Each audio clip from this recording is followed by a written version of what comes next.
आज का हमारा टॉपिक है अलाउद्दीन खिलजी। अलाउद्दीन खिलजी न केवल खिलजी वंश का अपितु दिल्ली सल्तनत का सबसे महान और प्रसिद्ध शासक था।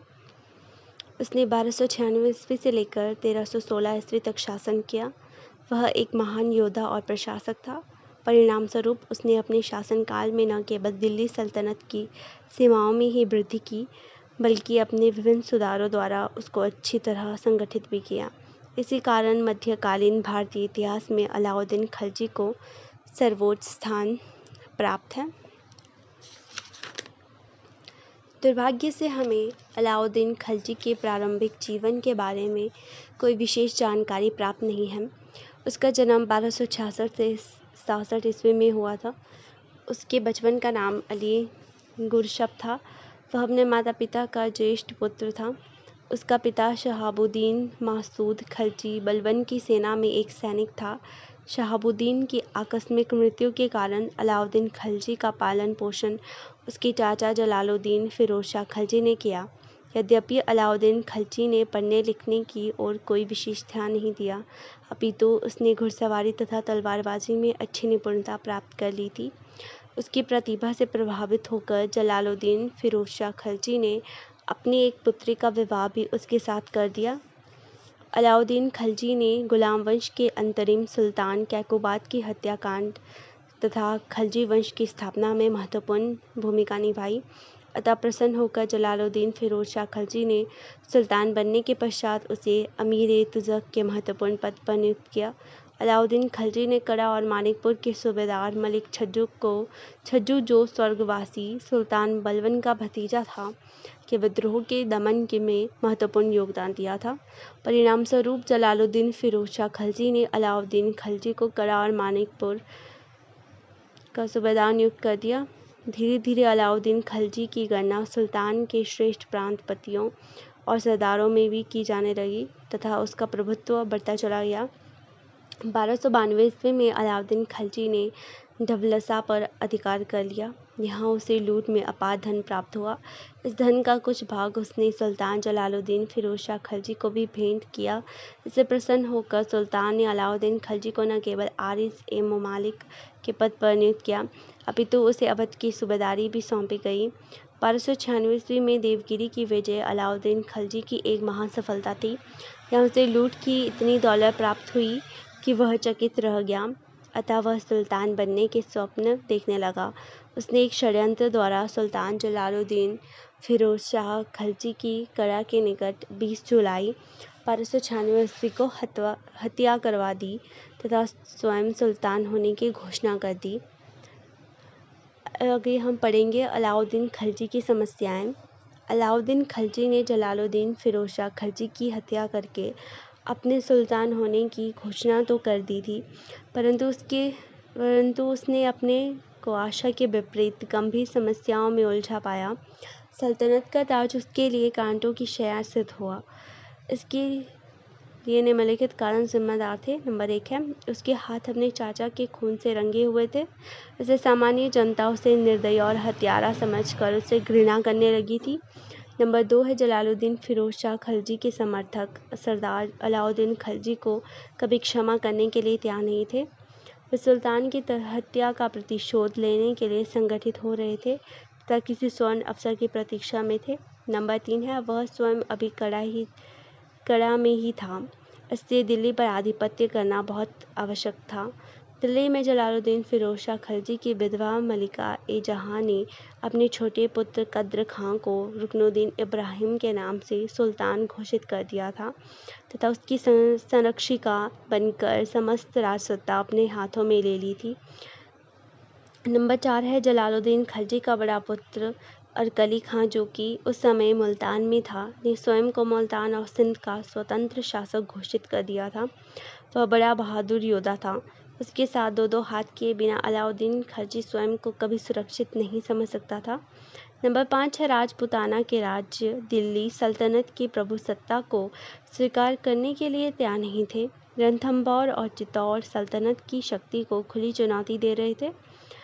नंबर 6 है, बंगाल तथा बिहार में दिल्ली सल्तनत का प्रभाव नगण्य था। नंबर 7, संपूर्ण दोआब क्षेत्र में सल्तनत की स्थिति दुर्बल थी। वहाँ के शक्तिशाली हिंदू जागीरदार मुसलमानों से स्वतंत्र होने की योजनाएं बना रहे थे। नंबर 8 है, यद्यपि जलालुद्दीन खलजी के शासनकाल में अलाउद्दीन खलजी ने देवगिरी के शासक रामचंद्र देव को परास्त किया था, परंतु उसकी वापसी के बाद रामचंद्र देव ने पुनः अपना प्रभुत्व स्थापित कर लिया था। नंबर 9 है, मंगोल भारत में प्रवेश पाने के लिए निरंतर आक्रमण कर रहे थे, अतः सल्तनत की सुरक्षा के लिए उनके प्रति कड़े पग उठाना अति आवश्यक था। नंबर 10 है, तत्कालीन सैन्य व्यवस्था में अनेक बुराइयां आ गई थी, अतः उसे शक्तिशाली बनाया जाना बहुत आवश्यक था।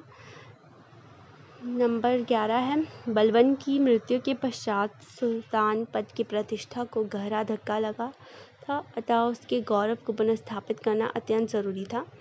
स्पष्टता, अलाउद्दीन खलजी के मार्ग में अनेक कांटे थे। उसे अपनी स्थिति को सुदृढ़ करने के लिए अभी घोर परिश्रम करने की आवश्यकता थी। अलाउद्दीन खलजी की प्रारंभिक सफलताएं। निस्संदेह दिल्ली का सिंहासन प्राप्त करना कोई आसान काम नहीं था, परंतु अलाउद्दीन खलजी भी बहुत सुदृढ़ इरादे वाला व्यक्ति था। वह अपने सामने आई कठिनाइयों से तनिक भी न घबराया। वह इन कठिनाइयों का एक एक करके बड़ी बुद्धिमानी से समाधान करता गया और अंत में उसे अपने प्रयत्नों में सफलता प्राप्त हुई। अलाउद्दीन खलजी ने सर्वप्रथम अपना ध्यान दिल्ली की तरफ किया। जैसा कि ऊपर बताया जा चुका है कि सुल्तान जलालुद्दीन खलजी के कत्ल के पश्चात उसकी विधवा रानी मलिका-ए-जहां ने अपने छोटे पुत्र कद्र खां को रुकनुद्दीन इब्राहिम की उपाधि प्रदान करके सिंहासन पर बिठा दिया था। यह मलिका-ए-जहां की बहुत भारी राजनीतिक भूल थी, क्योंकि उसका बड़ा बेटा अरकली खान, जो कि उस समय मुल्तान में था, स्वयं को सिंहासन का वास्तविक उत्तराधिकारी समझता था। अतः संकट की इस घड़ी में वह अपनी मां और भाई की सहायता के लिए दिल्ली न आया। अरकली खां एक वीर योद्धा था। यदि वह सहायता के लिए आता तो स्थिति कुछ और ही होनी थी।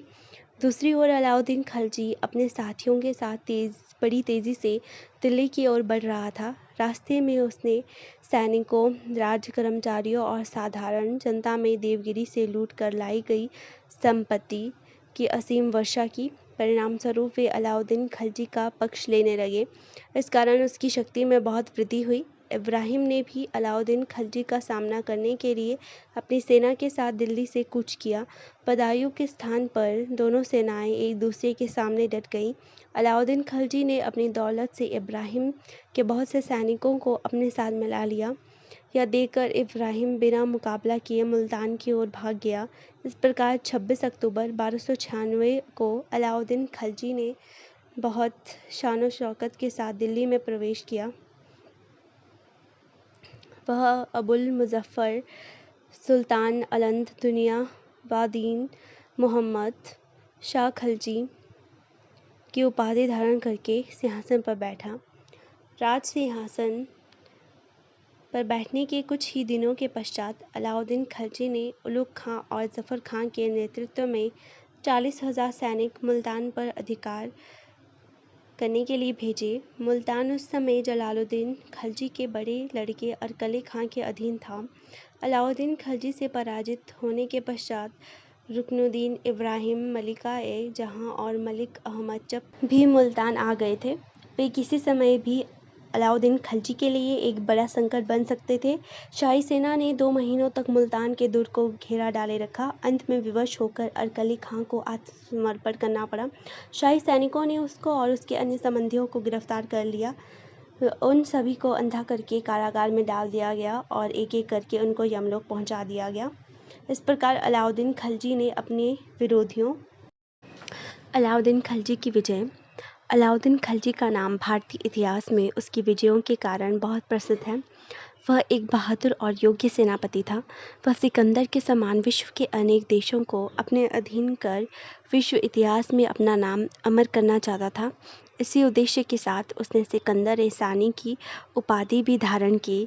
दिल्ली के कोतवाल अला-उल मुल्क ने अलाउद्दीन को परामर्श दिया कि यद्यपि उसकी विश्व विजय की योजना प्रशंसनीय है, अपितु व्यावहारिक नहीं। उसे सर्वप्रथम भारतीय राज्यों को विजित करना चाहिए तथा सल्तनत को मंगोलों के आक्रमणों से सुरक्षित बनाना चाहिए। इसके पश्चात ही सुल्तान को विश्व विजय की योजना को कार्यान्वित करना चाहिए। अलाउद्दीन खिलजी ने अलाउल मुल्क के परामर्श से प्रभावित होकर विश्व विजय की योजना का त्याग कर दिया। उसने अपने भरसक प्रयत्नों के कारण दिल्ली सल्तनत की छोटे से राज्य को एक विशाल साम्राज्य में तब्दील करने में आश्चर्यजनक सफलता प्राप्त की। अलाउद्दीन खिलजी वह सेनापतियों का सेनापति था। वस्तुतः उसकी विजय इतनी प्रभावशाली थी कि उसकी समकालीन भी इन सफलताओं को देखकर आश्चर्य में पड़ गए। अलाउद्दीन खिलजी की विजयों को 2 भागों में बांटा जा सकता है। नंबर 1 है उत्तरी भारत की विजय, नंबर 2 है दक्षिण भारत की विजय। ये बहुत ज़्यादा इम्पोर्टेंट है और इसे ध्यान से पढ़ना है। उत्तरी भारत की विजय, पहले हम इसके बारे में जानेंगे। अलाउद्दीन खिलजी ने अपनी विजयों का सिलसिला उत्तरी भारत से आरंभ किया। इन विजयों को प्राप्त करने में उसके लिए 4 सेनापतियों जफ़र खां, उलुग खां, नुसरत खां तथा अलप खां ने प्रशंसनीय योगदान दिया। नंबर 1 है गुजरात की विजय। 1299 ईस्वी। मध्यकाल में गुजरात राज्य बहुत समृद्ध था। इसके 2 कारण थे। प्रथम, यहाँ की भूमि बहुत उपजाऊ थी। द्वितीय, यहाँ भड़ौच, सुपारा और खंबात आदि अंतर्राष्ट्रीय स्तर की बंदरगाहें स्थित थी। इन कारणों से यहाँ के विदेशी व्यापार को बहुत प्रोत्साहन मिला। इनके अतिरिक्त यहाँ से सेना के लिए बढ़िया घोड़े भी प्राप्त किए जा सकते थे। अतः अलाउद्दीन खिलजी ने गुजरात को अपने अधीन करने का निश्चय किया। इस उद्देश्य से उसने फरवरी 1299 ईस्वी को उलुग खां तथा नुसरत खां के संयुक्त नेतृत्व में एक सेना गुजरात रवाना की। उस समय गुजरात का शासक कर्ण बघेल था। उसे राय कर्णदेव के नाम से भी जाना जाता था। वह गुजरात पर हुए इस अचानक आक्रमण से घबरा गया तथा शत्रु का बिना मुकाबला किए देवगिरी भाग गया।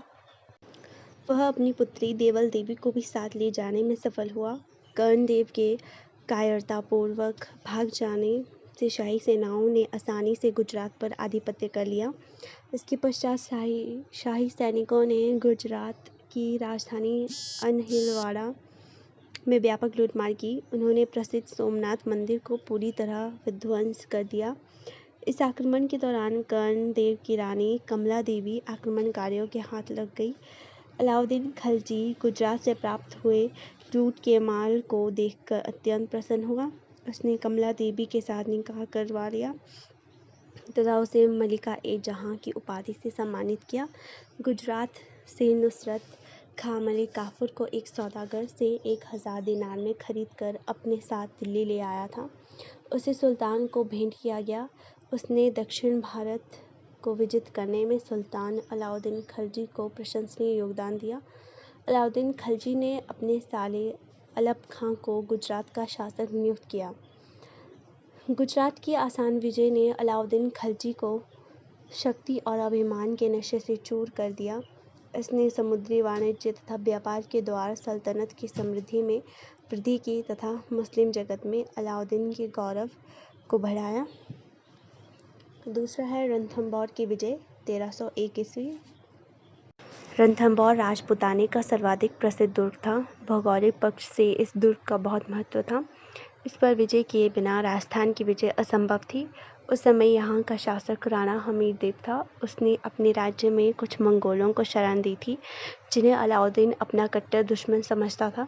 अलाउद्दीन खिलजी ने रणथंभौर पर आक्रमण करने से पूर्व राणा हमीर देव को यह संदेश भेजा कि यदि वह मंगोलों को उसे सौंप दे या उन्हें यमलोक पहुंचा दे तो उसकी सेना रणथंभौर पर आक्रमण नहीं करेगी। राणा हमीर देव ने उत्तर दिया कि यद्यपि वह सुल्तान के साथ युद्ध में नहीं उलझना चाहता, परंतु वह उसकी शरण में आए मंगोलों को किसी भी कीमत पर सौंपने के लिए तैयार नहीं है।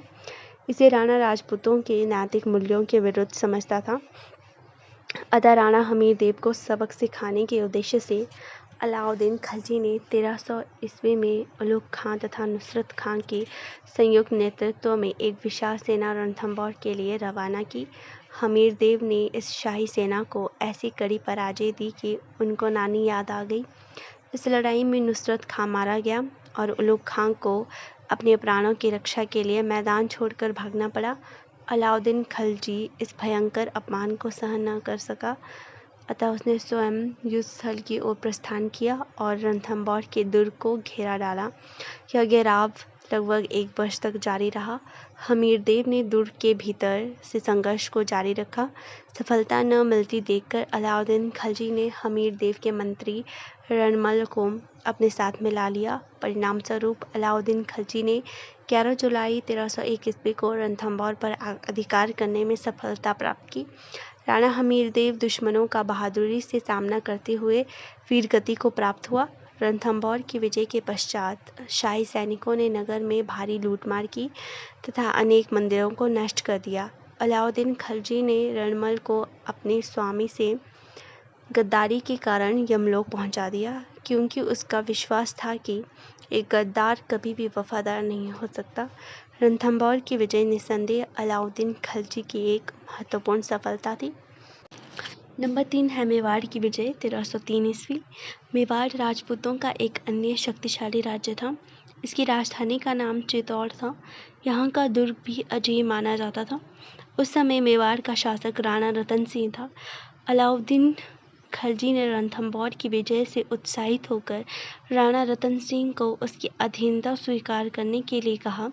राणा के इनकार करने पर अलाउद्दीन खिलजी ने जनवरी 1303 ईस्वी को चित्तौड़ पर आक्रमण कर दिया।